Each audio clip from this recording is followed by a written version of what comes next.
Are we on now? There we go. Hopefully it's working now.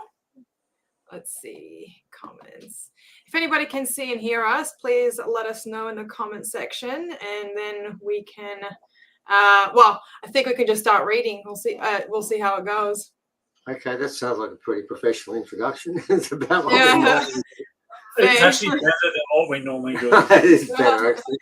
Yeah, we're getting more sophisticated in how we do this now. Now we've been doing it for about 5 years. We're much better. Okay, look, for those people who joined us and those who join us further on, this is somewhat different. This is meant to be a presentation for those amongst you, of which I'm one of them when it comes to Run Respect, who, number one, don't have the money to buy our book, which is fair enough. A lot of people don't. Or number two, can't be bothered reading books that go for hundreds of pages, which is definitely me, because I haven't read a book now for about 20 years now. And all those people I have. All right, yeah, all those people who keep writing to me and sending me books and saying I should read it, can I tell you in advance, I appreciate the fact you sent it to us, and I appreciate your advice, but I won't be reading it. I don't read any books anymore now. As you get to my age, it's hard to read. It's hard to do a lot of things, actually.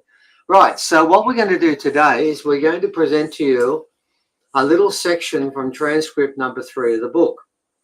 And what we're doing is, I put a little introduction in the start, and we're doing this for the people who can't afford to read the book or don't read large books.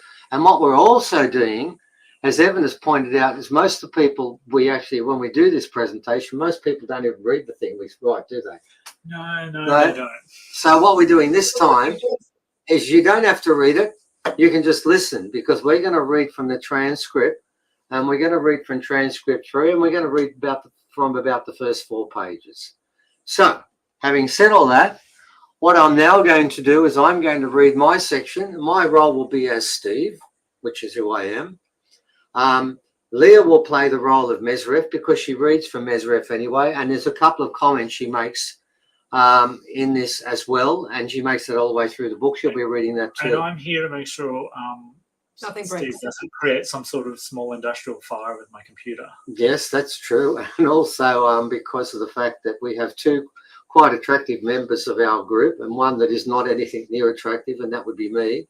Therefore, Evan's face is there just for that one person. Remember that person, Evan, who complained about the fact I look so bad? Oh, yeah, I forgot about that. And wanted Evan on more and me on less. So I do that for her. I look after the people who make constructive comments, and plastic surgery wouldn't work for me anyway. So here we go. This is our discussion with Mezreth, and it begins like this. My first question is, well, actually, it's not my first question. It would have been transcript. One was my first question, wouldn't it? This will be my 30th question. Well, look aside. My first question is it true to say that the alien race also ranges from almost ascended to uncaring and purely self-interested, as many of us are today? Is that a fair call? Is that what's happened over there on the other side? Over to you, Mezreth, reading as Leah. You want me to put on the voice as well? Like, I'll put on the voice.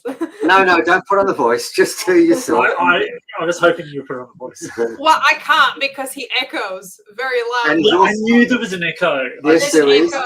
Yep. I've heard it for one word, yeah. And he's also got a low, gravelly sort of resonant voice, and you don't have any of those things. So you'll do Mezreth as Leah would say it if she was Leah. You are.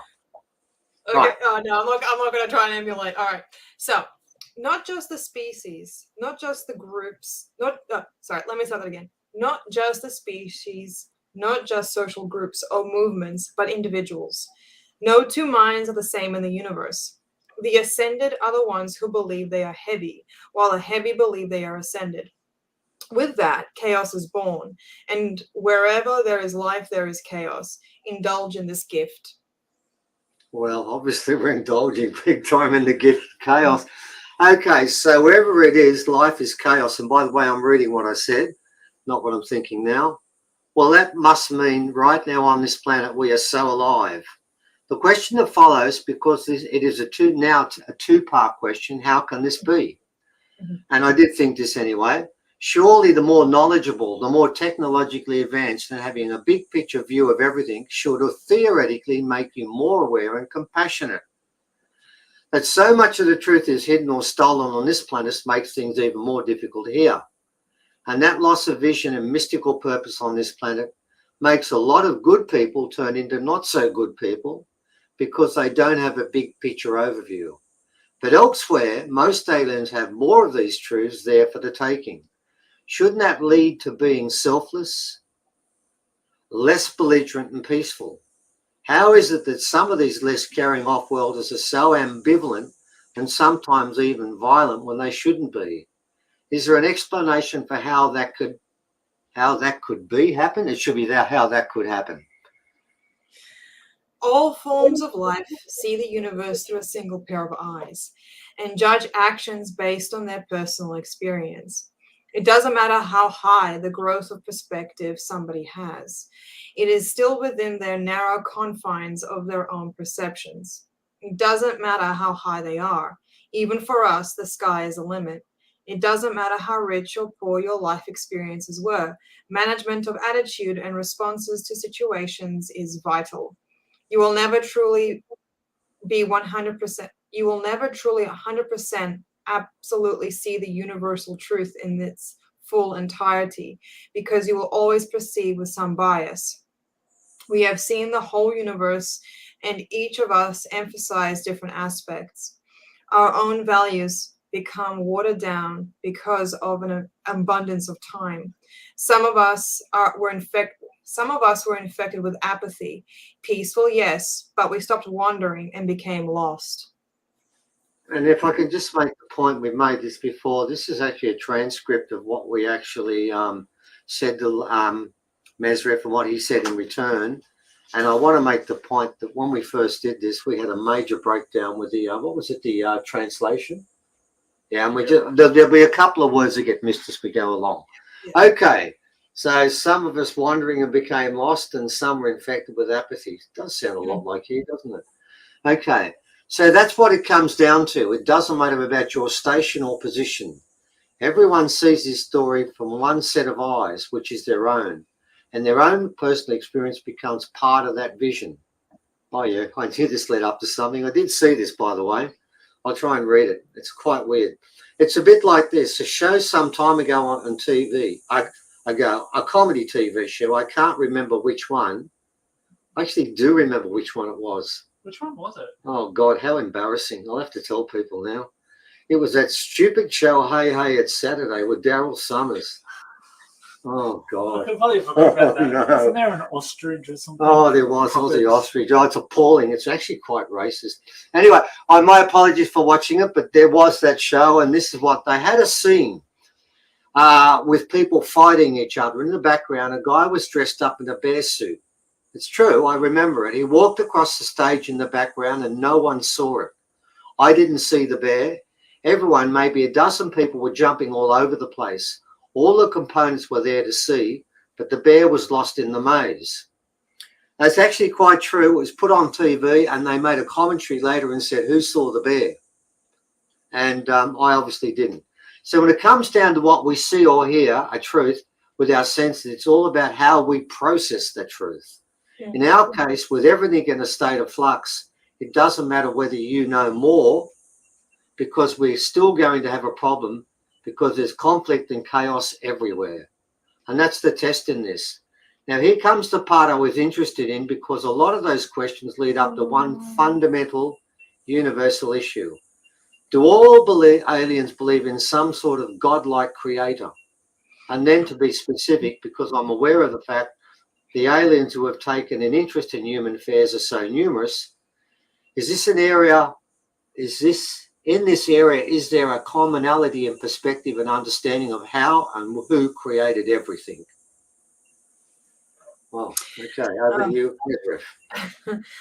Some think it's creation, some think it's intelligence, some think it's destruction, and some think it's essence. All correct and all are Akashi.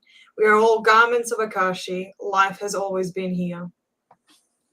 Okay, before I go any further, Leah, is that his term for God? Akashi.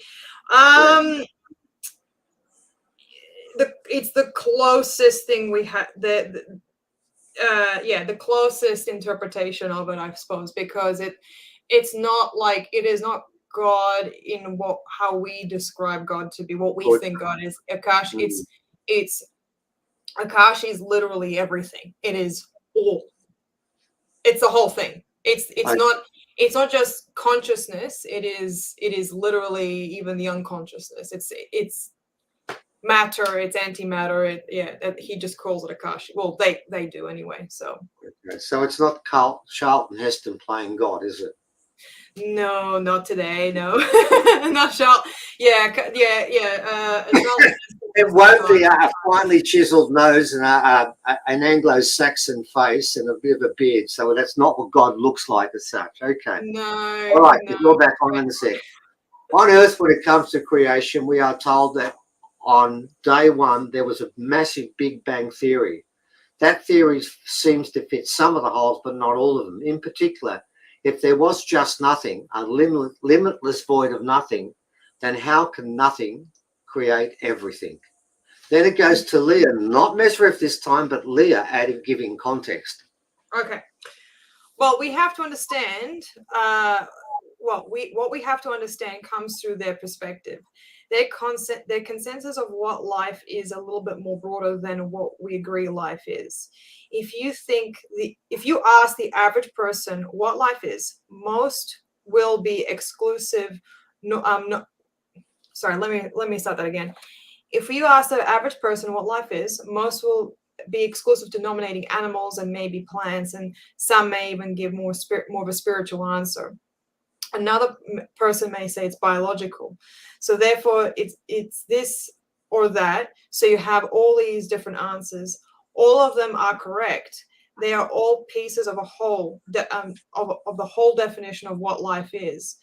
But those who have far broader perspective and who are far more learned and have explored far more areas, they would readily agree that things such as stones are just another form of life. So sorry for that incredibly weird description. It's hard. It's much easier to read it with your eyes than with your mouth. But yeah, no, there are some parts that are a little bit, but that's okay. It doesn't matter. Like the core point is, it's what is life? Some people would say, yeah, it's organic. If it's organic, it's alive. But there are a lot of things that would be considered alive that are not organic, like the rocks that you have, and sacred places, sacred sites like Uluru, that is alive in its own respective way, just not organic life as we are. So in a way, it's kind of, if you think about it, it's a little bit what do you call it, arrogant. There's that's the right word. Yeah, it is arrogant, because we've only just started. Science is just starting to tell us that maybe trees have colonies where they look after the young, where they communicate with each other, and that all the aspects we think life is. When it comes to the rocks, and of course we can throw in there another part of that, which is obviously the rings, which is another story we're not going to talk about today. Yeah, let's not. Recently, I might tell you, ladies and gentlemen, I can let you know that the rings are certainly, one of them in particular is certainly alive, whatever that word means, because now we've got a new thing called artificial intelligence, haven't we? Yeah. And and now we're creating a form of life again, which is no different. Okay, so I better respond to that before I start repeating myself here. I was always going to talk about, yes, we're on the same page that the rocks we have and what they've done, they are alive. But when people ask me, do they have a soul? I have no answer for that. But are they alive? Absolutely. Are they aware? Definitely. Well, while I actually die, I'm not even sure they do. They are just there and continue to be. This may be slightly off topic, but if we're going down this particular rabbit hole, my understanding when it comes to death, particularly when it comes to things like rocks, stones, minerals, we have seen enough to state there is a transmutation process, just as it is with us, just like it is with our bodies. It's transmuted. They transmute. I mean, they are pieces. They are fragments of consciousness, or whatever that consciousness is. Mezreth calls it akashic here. That's another one we've got to fix. Sorry about that. Look, that's just part of the fact we did have we fixed up most of it, but not all of it. But when they break, they don't die as such. They just break apart and spin up. But they're still there. They change physical forms like we do. And of course, some of them turn into metal, don't they? And that wasn't there. That's right. Yeah. No, it wasn't there. You're right. I agree. I'll go back to the script now. Because that follows what Mezreth said before about life always being here. So you can't actually kill a life. It just transmutes and change. We as humans, some call it reincarnation, which is basically you transmute. We leave one bus and get into another one. While we are discussing life and death, let's talk about the skulls we have seen. That's something more specific. We can get somewhere with this surely. By the way, the reason why I say these things is often the answers I get from Mezreth, and Leah knows this, are not what I expected, not what I wanted. Sometimes I don't understand them. And that continues on a daily basis. I remember quite recently, I haven't mentioned this in our article, but Mezreth actually spoke to me and said one word. And I thought it was an answer to one question or one piece of interest, but it turns out it has a dozen different meanings. So that's probably what happens with a lot of his stuff. Okay, this is the skulls. This is the part that I'm really interested in, because if they are, and they've been here, and they're living here as opposed to flying past and watching and occasionally popping in, but living with us, what were their intentions and dispositions? And did they use humans or liaise with them? Because that to me is a crucial element in our evolution. I hear stories of both using us sometimes as a slave race and sometimes liaising with us as equal partners. So what was going on, and who are this mob? Where are they from? What makes them different from us? And what are their motivations? Over to you, Mezreth. Mixing and merging here, there, and everywhere. We've been together for a long time, so long that the idea of ours and yours has lost meaning. We have lost meaning. There are ancient human remains dotted around the cosmos, posing equal mysteries. You and they, we and ours, yours and theirs, all meaningless. All is the same. Origin is the same for all beings. That was quite a surprise, that one. You knew about that, Leah, but we didn't quite know. We've been told that we've only ever been here. And that's wrong, isn't it?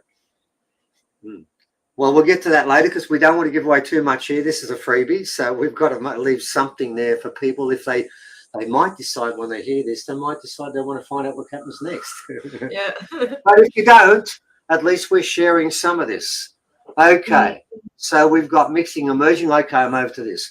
So it's not really a part of what this planet is about, why we're here and why they're here.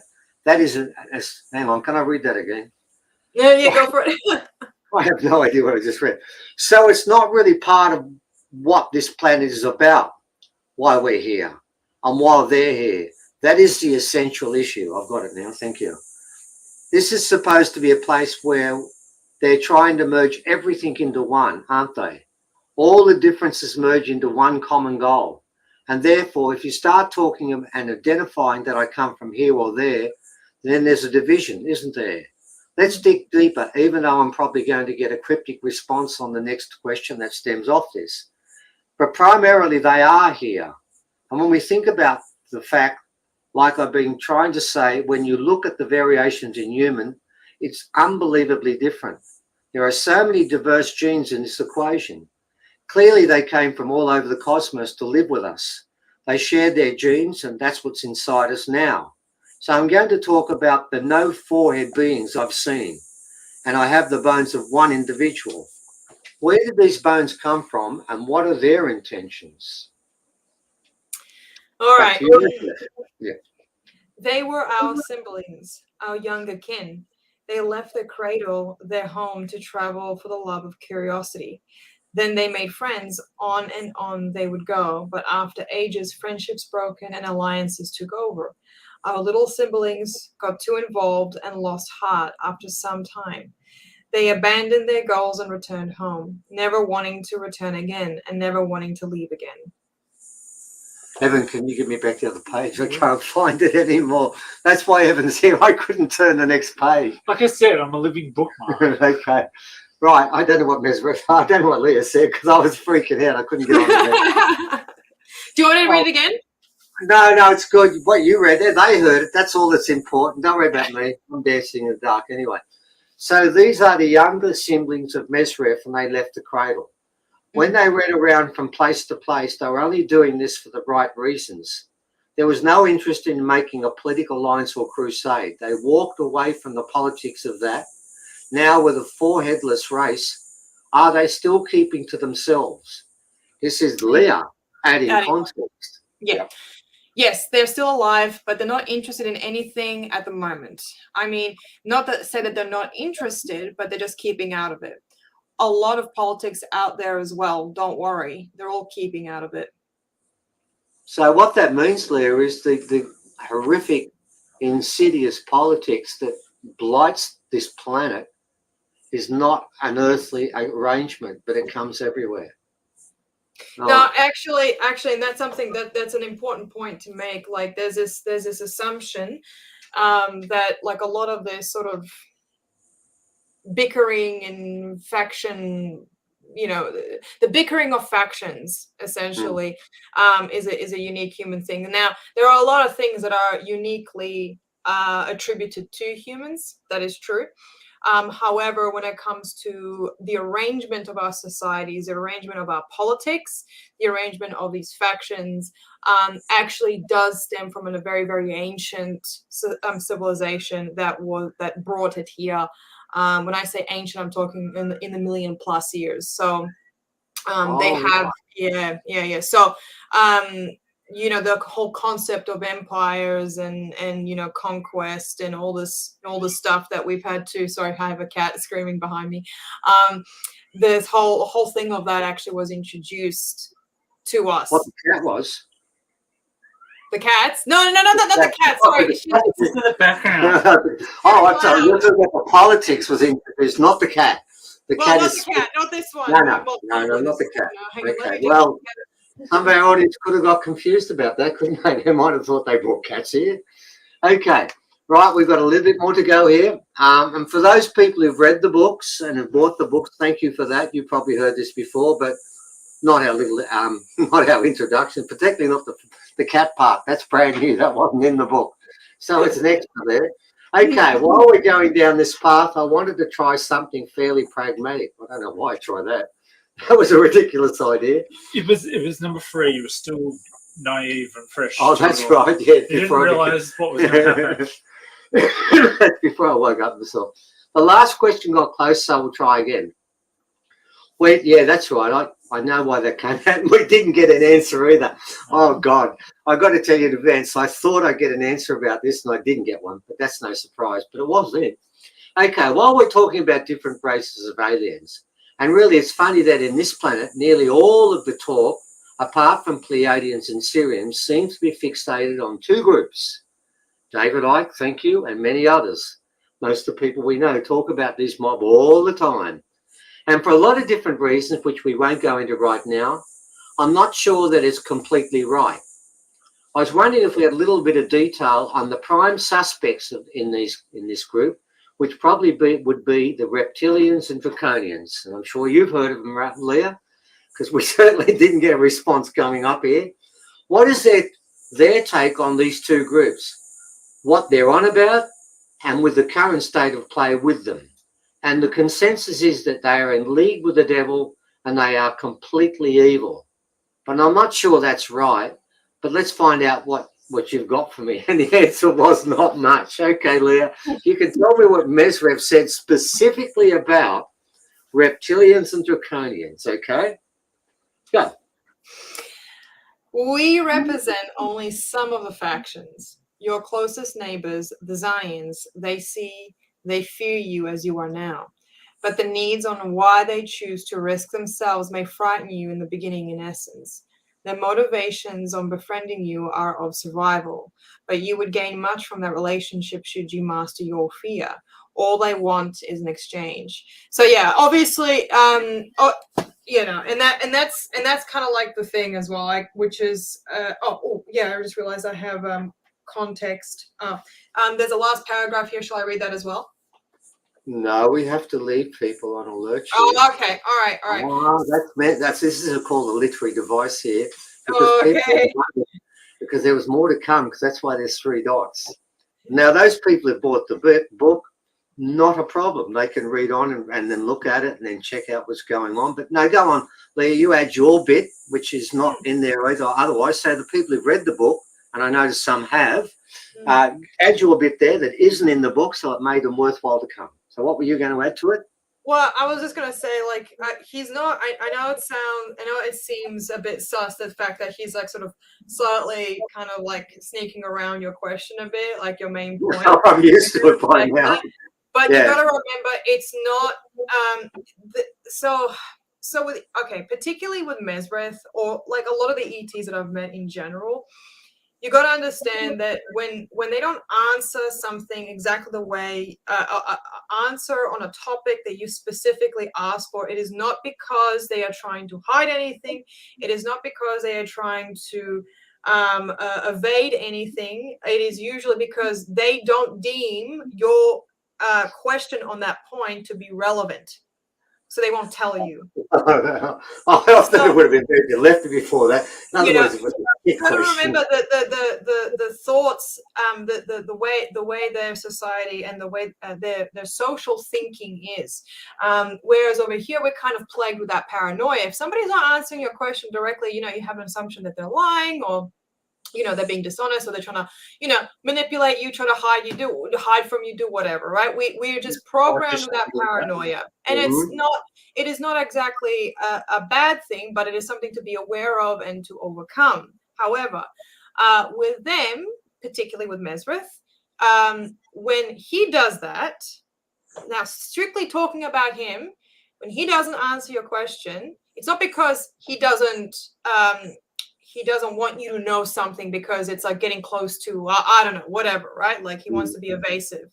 It's because he thinks, and he truly believes this, I truly believe this as well, he thinks that it's not important for you to know about that at all right now. So he'll just bypass it completely and answer something that's more, he'll relevant. answer something that he's relevant, exactly. Yeah. He said, you need to know right then and there. That's it. Yeah.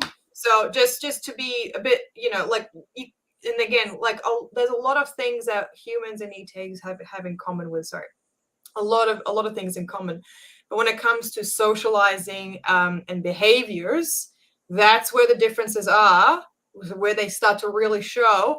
And believe me, a lot of terrible things have happened between multiple ET groups because of this mismatch of how to communicate. A lot of terrible things over something so innocuous.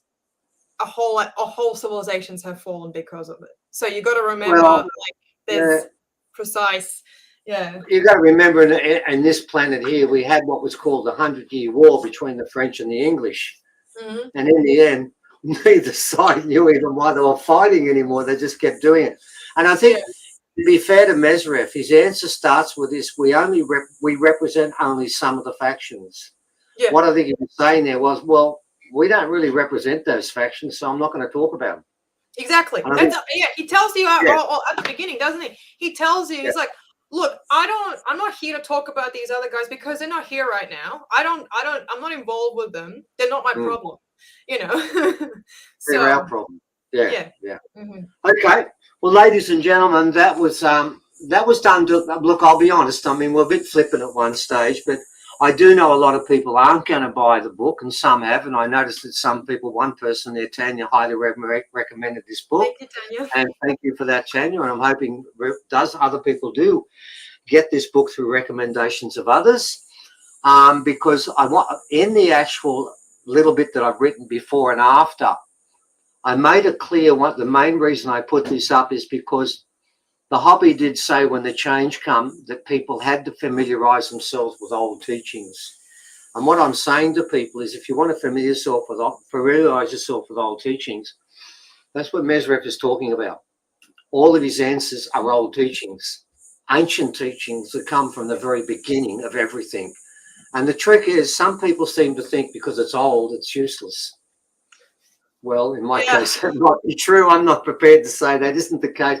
But I can tell you when it's ancient, when it's really ancient, and it comes from the people who represent that antiquity, it's more often than not more important than anything we have today. And that's what Mezreth is talking about. And that is why we're really pushing this particular aspect a lot. In fact, our next online conference is with, who's the gentleman from overseas? Caesar, isn't it? Dr. Caesar, yeah.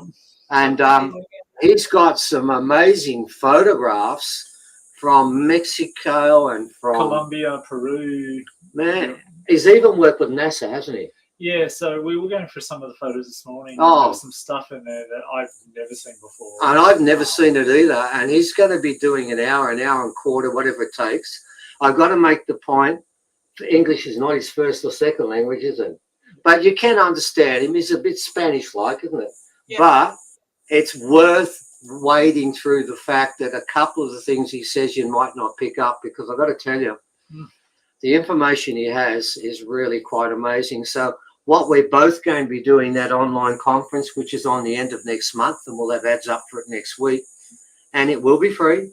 If you don't want to become a member, you can have it. Well, you should become a member, because you can watch all the other ones. Believe me, you will. You get to watch them, and you can get to watch this one again later on. That's the beauty of this. But it will be free on that particular day. If you come on that day, you can get it for free. What we're trying to do from this point on is to make all our online conferences free, but we would appreciate if you become a member, because that means we get to fund ourselves and do more of this. But we really do need this information out, because believe me, the two roads are now formed. The fast flowing river that the hobbies speak about is now flowing quickly. And I can tell you the one piece of information I know for sure, as every day passes, those two paths widen. So you really do need to get on board and find a reason for that. And I believe you can find the reason, not in what Leah says, or not in what I said, but certainly in what Mezreth has said. You'll find that every one of those things he said, you can go back and read half a dozen times. You don't have to read our stuff again, because it varies between adequate to pathetic. But in our defense, particularly mine, at least Leah had some idea what was coming, because she's been with him before and she knew what the answer was. In my defense, I didn't know what the answer was until I heard it. And my responses sometimes are a little bit erratic, simply because in a lot of cases, I've got to tell you. And I want to make one final point. For those people who think that Leah, Evan, or myself made up the answers of Mezreth's answers, we want to thank you sincerely. I am not that intelligent, but I'm glad you think I am. And I'm going to say the same about Evan and Leah, who I know both of them quite well by now. We both think it's wonderful you think we are that intelligent, but I'm going to disappoint you. We're not. We just can't. And I'll guarantee you, the people who've read the book will agree fully that we aren't that smart. And I'll back you up, we're not. So, ladies and gentlemen, we've provided a transcript for you to look at. Now, the people who've got the book, you don't have to. You can just go to pages 134, 135, transcript 3, and read it anyway. For those of you who haven't read it, there's something to think about. And if you can't and you don't have the money, I get that. Okay, that's fine. Well, at least we've given you something to think about. And I chose those ones because I thought it covered a couple of issues that are really important. And that's why I chose that little piece of transcript there, because it summed up a few very important points that you need to think about. So that was quick. How long did that one take, Evan? Probably only about 8 minutes. 34 minutes. Right, okay. 34, there you go. Yeah. We did try to be brief. I've always made by the way, I can tell you this particular phrase, the actual written article is only 2,200 words, which is a miracle for me. You have written one article smaller.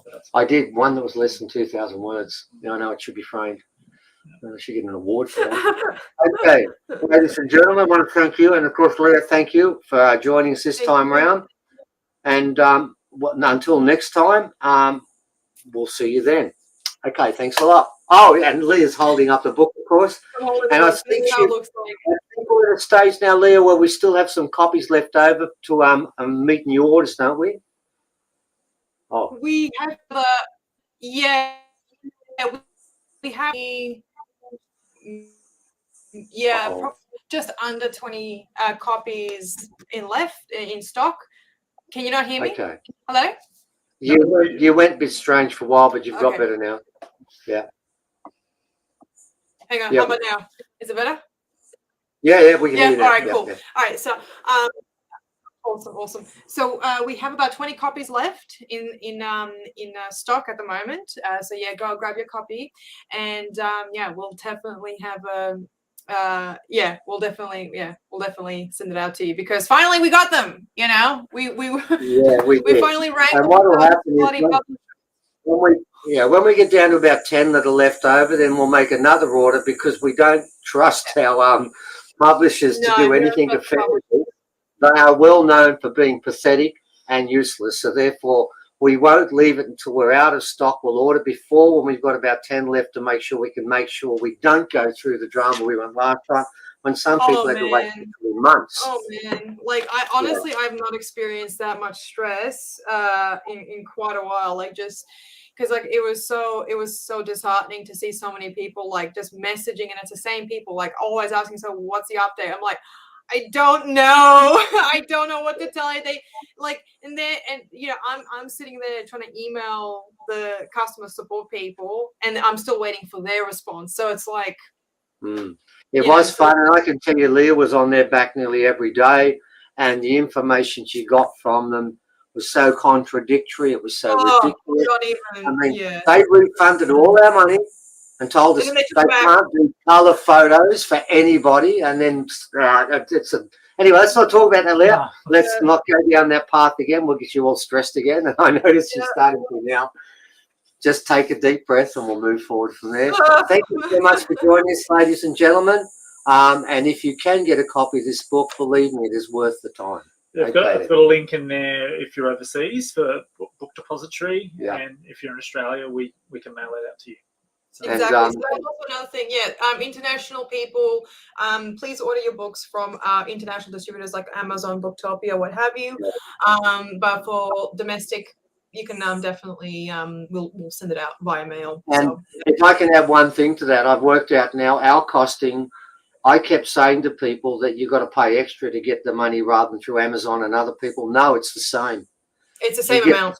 It costs the same amount, except in our copies, you get a personally written comment from me, which is not the same. All of the comments I've written, I've done about 85 of them, haven't I? Yeah. None of them are the same. Okay, so you get that.